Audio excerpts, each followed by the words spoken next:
মিলাদুন্নবী উপলক্ষে আমরা কি কি আমল করব? এর উত্তর হলো যে নবী করিম সাল্লাল্লাহু আলাইহি সাল্লামের জন্মের দিন হলো সোমবার। কি বার? সোমবার। এই দিনটাতে মুসলমানদের জন্য নফল রোজা রাখা উত্তম। যদি সুযোগ থাকে আমরা নফল রোজা রাখতে পারি, সেটা সুন্নাহ আদায় হবে। নবী আলাইহিস সালাম সোমবারে রোজা রাখতেন এবং তাকে জিজ্ঞাসা করা হয়েছে সুইলা আন সিয়ামি ইয়াউমিল ইসনাইন। নবী আলাইহিস সালামকে সোমবার রোজা সম্পর্কে জিজ্ঞাসা করা হয়েছিল কেন রাখেন? তখন তিনি বলেছেন যাকা ইয়াউমুন উলিদতু ফিহি, কারণ এটা এমন দিন যেদিনে আমার জন্ম হয়েছিল। তো নবী আলাইহিস সালামের জন্মকে ঘিরে যদি কিছু করার থাকে সেটা হলো সোমবারে রোজা রাখা। এর বাইরে জন্মের বার্ষিকী পালন এই কালচারটা তখন ছিলই না নবী আলাইহিস সালাম বা সাহাবীদের মধ্যে।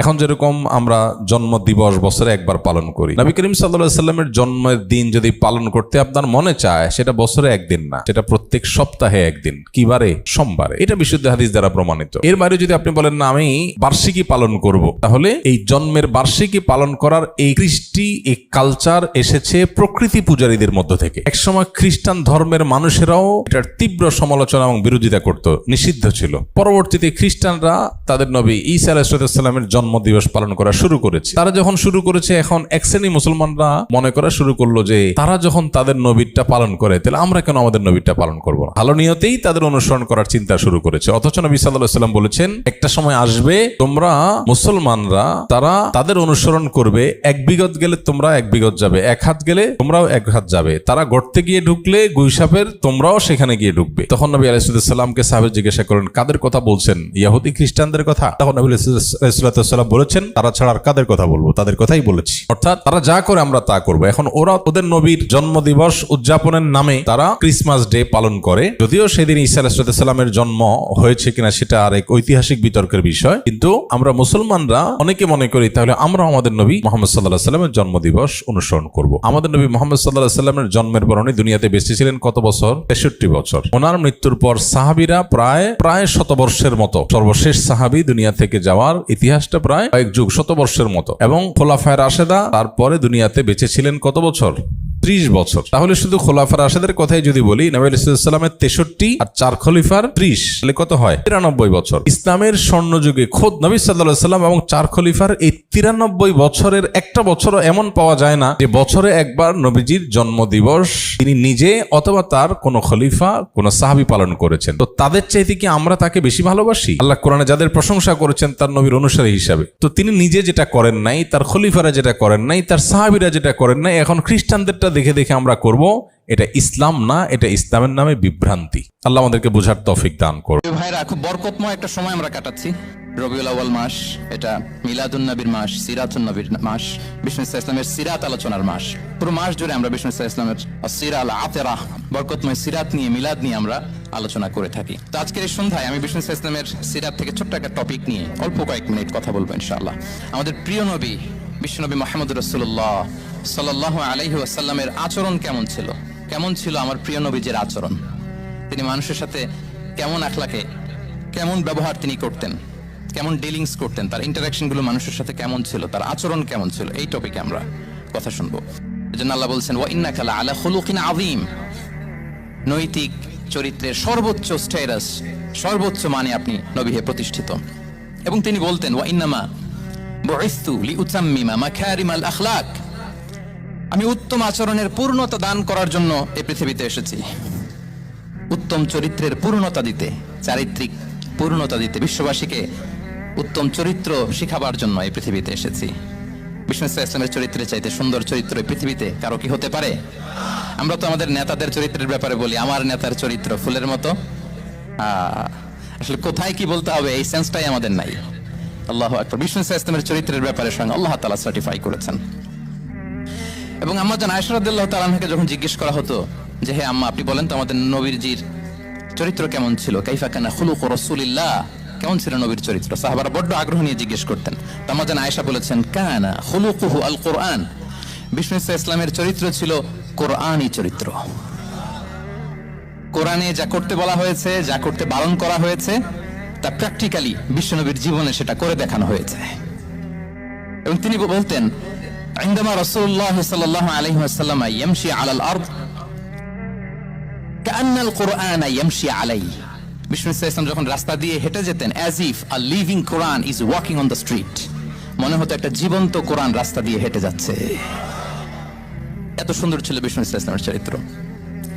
উনি যে নিজেই উত্তম আচরণের ছিলেন তাই নয়, তিনি সর্বোত্তম আচরণ যেন আমরা অর্জন করি এটার ব্যাপারে গুরুত্ব আরোপ করেছেন। রাসূল সাল্লাল্লাহু আলাইহি ওয়াসাল্লামকে জিজ্ঞেস করা হলো, নবী হে, কোন জিনিস মানুষকে সবচেয়ে বেশি আল্লাহ জান্নাতে প্রবেশ করাবে? সুইলা রাসূলুল্লাহ সাল্লাল্লাহু আলাইহি ওয়াসাল্লাম আন আকসারি মা ইউদখিলুন নাস আল জান্নাহ। জিজ্ঞেস করা হলো, নবী কোন জিনিস মানুষকে বেশি জান্নাতে ঢুকাবে? বিষ্ণু বললেন, তাকওয়াল্লাহ ওয়া হুসনুল খুলুক। এক হচ্ছে আল্লাহর ভয়, আরেক হচ্ছে সুন্দর আচরণ। সুবহানাল্লাহ। তাহলে এই হাদিস থেকে বুঝলাম যারা বেশি নামাজ পড়বে তারা বেশি জান্নাতে ঢুকবে নাকি? নামাজ পড়তে পড়তে যারা কপাল কালো করে ফেলছে এরা ঢুকবে না? মিলাদুন্নবী, বিশ্বনবীর জন্মদিন পালন করে একটা দল বিরিয়ানি খাওয়ার মাধ্যমে আসে না নাই? বিশ্বনবীর জন্মদিন সাহাবারা পালন করতেন না, বিশ্বনবী নিজেও পালন করতেন না। শুধু যখন জিজ্ঞেস করা হলো কেন রোজা রাখেন, বিশ্বনবী বলেন, যেহেতু জন্মেছি, এই জন্মটা আল্লাহ আমার না দিলেও পারতেন, জন্মের শুকরিয়া স্বরূপ আমি রোজা রাখি। সুবহানাল্লাহ। এজন্য 12 রবিউল আউয়ালে যদি কিছু পালন করতে চান খালি রোজা রাখবেন। কিন্তু ওই দিন মিষ্টি আর হালুয়া আছে না নাই, জশ্নে জুলুসে আছে না নাই, আহা শুধু মিষ্টি আর জিলাপি। কিন্তু বিশ্বনবী রাখতেন রোজা। আপনি রোজা রাখেন, আপনি না খেয়ে থাকেন, তাহলে বিশ্বনবীর ভালোবাসার প্রমাণ পাওয়া যাবে, ঠিক কি না?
একদিন ঈদে মিলাদুন নবী করলে নবী প্রেম হয়? নবী প্রেম মানে নবীর জন্য জীবন দেওয়ার নাম নবী প্রেম, নবীর দিনের জন্য জীবন উৎসর্গ করার নাম নবী প্রেম। নবীর সুন্নত একদম শরীর থেকে শুরু করে উঁচু লেভেল পর্যন্ত বাস্তবায়ন করতে পারলে তারপর নবী প্রেম দেখাতে হবে। ঈদ মিলাদুন নবী তো এমনিই ভুল কথা। ঈদ হলো ঈদুল ফিতর আর ঈদুল আযহা। ঈদ মিলাদুন নবী নামে কোনো ঈদ নাই। অনেকে অসন্তুষ্ট হবে আমার এই কথায়। এখান থেকে বের হয়ে যান, তো দেখবেন যে সোশ্যাল মিডিয়ায় কত কথা যে আসবে আমার বিরুদ্ধে। কিন্তু ওটা তো আমার চিন্তা করতে হবে না। ওটা তো স্পষ্ট একটা ইতিহাস। ঈদ, ইসলামের ঈদ সম্পর্কে তো ইতিহাস আছে। সাহাবা জামানা, তাবেঈ জামানা, তবে তাবেঈ জামানা। নবী করিম সাল্লাল্লাহু আলাইহি ওয়াসাল্লামের সিরাতের আলোচনা হবে, তার জন্ম বৃত্তান্ত আলোচনা হবে। সেই আলোচনার জন্য ঈদে মিলাদুন নবীর নাম দেওয়া, তার জন্মদিনকে ঈদ বানানো, এটা তোমার ইচ্ছা, তুমি নিজের ইচ্ছা মতো বানাবা ঈদ? এটা তো শরীয়ত দিবে। নবীজির আদর্শ, নবীজির নিয়ে আলোচনা করছো, তো নবীজির আদর্শ কি সেটা দেখবে না? আল্লাহ তাআলা আমাদেরকে সহি আদায়। এবার আসেন যারা ঈদ করেন, ঈদ মিলাদুন নবী, সকল ঈদের বড় ঈদ মিলাদুন নবী। খুব খেয়াল করেন, দেখি তো আমরা রসুল মিলাদুন নবীতে কিছু করেছেন কিনা। সহিহ মুসলিম শরীফ একটা হাদিসের কিতাব, বুখারীর পরের স্থান। এই হাদিসের মধ্যে আল্লাহর নবী মুসলিম শরীফের এক হাদিসে বর্ণনা করেছেন, আন আবি কাতাদা রাদিয়াল্লাহু তাআলা আনহু قال সুইলা রাসূলুল্লাহ সাল্লাল্লাহু আলাইহি ওয়া আলিহি ওয়াসাল্লাম عن صوم الاثنين فقال رسول الله صلى الله عليه وآله وسلم فيه ولدت وفيه أنزل علي أو كما قال النبي عليه الصلاة والسلام رواه مسلم أو مشكات আল্লাহর রাসূল বলেন, নবী কতাদা থেকে বর্ণিত, সাহাবারা প্রশ্ন করলেন, নবী প্রত্যেক সোমবার একটা রোজা রাখতেন। মুসলিম শরীফের হাদিস। নবী সোমবার কি রাখতেন? বছরে একদিন, মাসে একবার, না প্রতি সোমবার? প্রশ্ন করা হলো, ও পয়গম্বর, আপনি সোমবার দিন রোজা রাখেন, তার কারণটা কি? নবী বলেন, আমি দুইটা কারণে রোজা রাখি। সোমবার কয় কারণে? মুখস্থ করে নিবেন। আল্লাহর নবী বলেন, আমি সোমবার দিন দুইটা কারণে রোজা রাখি। এক নাম্বার কারণ, আল্লাহ তাআলা আমাকে যেদিন দুনিয়াতে ভূমিষ্ঠ করায় দিলেন মিলাদুন নবী, ওই দিনটা ছিল সোমবার। আমি নবী সোমবার দিন রোজা রেখে মিলাদুন নবীর শুকর আদায় করি। দুই নাম্বার কারণ, আল্লাহ তাআলা আমার উপরে যখন কোরআন অবতীর্ণ করেছিলেন, ওই দিনটাও ছিল সোমবার। আমি নবী সোমবার দিন রোজা রাখার মাধ্যমে কোরআন নাজিলের শুকর আদায় করি।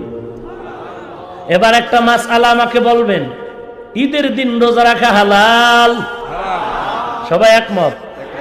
ঈদের দিন রোজা রাখা যেমন হারাম, ঠিক রোজার মধ্যে ঈদ করাটাও হারাম। ওরে আল্লাহর বান্দা, কোনো ঝগড়া নাই, গালাগালি নাই, হিংসা নাই, দ্বন্দ্ব নাই, দূরত্ব নাই।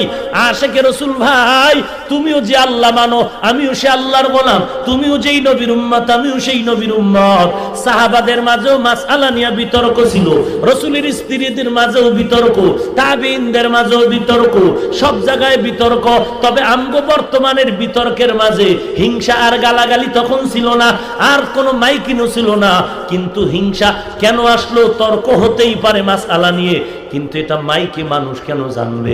আলেমে বৈশা সমাধান করলেই তো হয়ে যায়। আমি তোমাকে একটা গালিও দিচ্ছি না, কত ভাবে বুঝায় প্রশ্ন করি। ওরে আশিকে রাসূল ভাই, তোমরা যারা মিলাদুন নবীর ঈদ করো রে বাবা, একটু আমাকে প্রশ্নের জবাব দাও। তোমার ঈদ করাটা সঠিক সঠিক সঠিক যদি বলো হ্যাঁ হ্যাঁ হ্যাঁ, তাহলে মুসলিম শরীফের হাদিস থেকে কি পাইলাম? মিলাদুন নবীতে রোজা রেখেছেন আমার নবী, তাহলে সেটা কি বেঠিক হয়ে যাবে? কারণ ঈদের দিন রোজা রাখা ঠিক না। যদি তোমার ঈদ সঠিক হয়, মিলাদুন নবী উপলক্ষে নবীর রোজা রাখা ঠিক হয়ে যাবে। আর যদি বলেন না না, মিলাদুন নবী উপলক্ষে মুসলিম শরীফের হাদিসের মতে রাসূলের রোজা রাখাটাই সঠিক, তাহলে রোজার মধ্যে ঈদ করাটা কতটুকু সঠিক একটু চিন্তা করা দরকার। তারা হারাম কাজ করছে বলছি, জাহান্নামে যাবে বলছি, গালি দিয়েছি, আর কেমনে শালীন ভাবে কইতাম, আল্লাহ ও আল্লাহ তো কুদরতের হাতে আমগো হেদায়াত দান করুন। রাগ করলেন? আর একটু সামনে যাই, সূরা মায়েদা একটা সূরা আছে নি, ওই সূরার 3 নাম্বার আয়াত